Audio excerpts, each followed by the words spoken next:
Nikianza kwa majonzi na huzuni, utumishi shule yangu kateketea kwenye moto.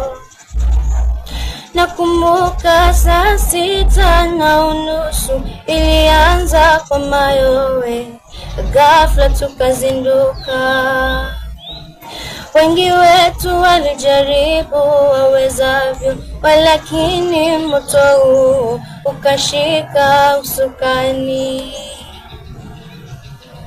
Wimbi kuu la majonzi lilitanda mitandaoni nchini Kenya, hata nchi za ng'ambo, na wazazi walilia kwa uchungu kuwapoteza wana wao kwenye janga siyotarajiwa.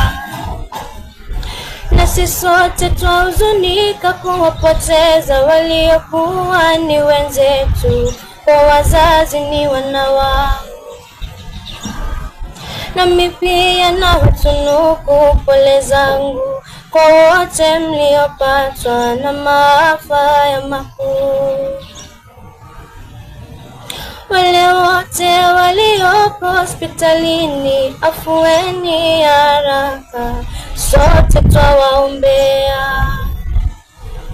Taswira mbaya na tena ya huzuni kajengeka kwetu sisi wanafunzi wa utumishi.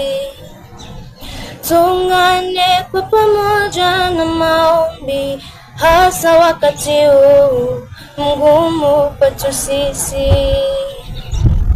Lililobaki kuwaombea kwa Mola wetu, awalinde, wape faraja katika maisha yetu.